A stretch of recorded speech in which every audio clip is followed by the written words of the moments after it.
This video. Today I am going to show you a case of left atrial enlargement. So what are the criteria of left atrial enlargement? For left atrial enlargement, the main leads that we look into are lead 2 in the limb leads, and in the chest leads we look at V1. Alright. Of course other leads also can show, but these are the primarily 2 leads, because most of the time even if there is left atrial enlargement, the axis of the left atrium will be, the P wave axis will be down and left, so it is aligned to lead 2, so it will be best seen in lead 2. Now what are the criteria in lead 2? Since the first component in a P wave is because of the right atrium, the second component is because of the left atrium, so first component will remain the same, but the second component will become broadened. So the duration of the P wave will increase. Alright, the duration of the P wave will increase. As I told you last time, remember 2.5 small segments. So it is around 110 milliseconds. So some say it is more than 110 milliseconds. We should call it left atrial enlargement. Some say it is 120 milliseconds. But certainly 110 to 120 is a cutoff, and we should be thinking about left atrial enlargement when it is more than 110 milliseconds. Secondly, it will be bifid also.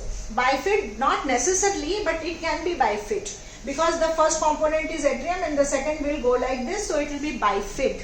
So this bifid is called P mitral, because in mitral stenosis, left atrium enlargement, so this is a bifid is called P mitral. It looks like a M pattern. So the second point is bifid. Third will be a notch, because in between these two there is a notch, and how much should be the duration of the notch? That should be one small segment, so 0.04 seconds. So it should be more than 0.04 seconds. So criteria of left atrial enlargement in lead 2 are the duration of the P wave is increased to 110 to 120 milliseconds or more. It will be bifid, and there will be the distance of the notch will be more than one small segment. Then we come to V1. So the first component which is a positive is right atrial. Okay. The negative component is of the left atrium. So left atrium enlargement, the negative component will become bigger and broader. So it will be more than 1 millimeter in depth and more than 1 millimeter or 0.04 seconds in duration. Yeah, it can be like one of the two also. So these are the pointers to left atrial enlargement.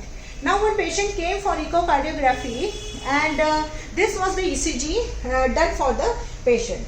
Now you can clearly see, look at lead 2. Okay, this is the lead 2. Now you can see that I'll show you with a thinner pen. Okay.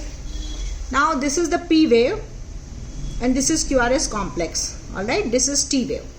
So this P wave, you can see it is giving a shape of bifid. You can appreciate it is bifid. Here I have drawn the lines so that you can measure that this is more than 2.5 small segments. So it is prolonged and it is bifid, and almost there is a small 1 millimeter distance between the notches. So this is classic P mitral. So this is suggestive of left atrial enlargement. Now we come to V1. So in V1 you can see the upper component is normal, but the lower component is certainly, maybe it is just 1 millimeter in depth, but it is broadened. It is more than 0.04 seconds. So both suggest left atrial enlargement. So now this is P mitral. So is it because of mitral stenosis? Can you see that whole ECG? In the whole ECG, you can clearly appreciate that the voltages are high in V5, V6, AVL. So there is evidence of left ventricular enlargement. So this P mitral, that means left atrial enlargement, cannot be because of mitral stenosis, because in mitral stenosis, there is obstruction to the flow from left atrium to the left ventricle. So left ventricle won't enlarge. Alright. Here there is a clear evidence of left ventricular enlargement. Now since I have fortunately the echo of this same patient, I will show you on echocardiography itself. This is the one. Now you can see this is parasternal long axis, this is aorta, and this is left atrium. How we assess left atrium enlargement? Mostly by comparing with the aorta. So you can see aorta is this much and LA is almost this much. So there's a big LA.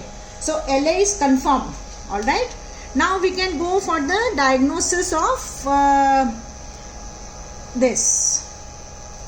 Now you can see that the left ventricular contractility is very poor and left ventricle is clearly enlarged. So this is a dilated cardiomyopathy. So this was a case of dilated cardiomyopathy presenting and we picked it up by just ECG. From ECG we could say that there is left atrial enlargement and there is also left ventricular enlargement. So all these criteria were already picked up by the ECG. So that is the magic of ECG. Keep learning, keep spreading the knowledge. Jai Hind.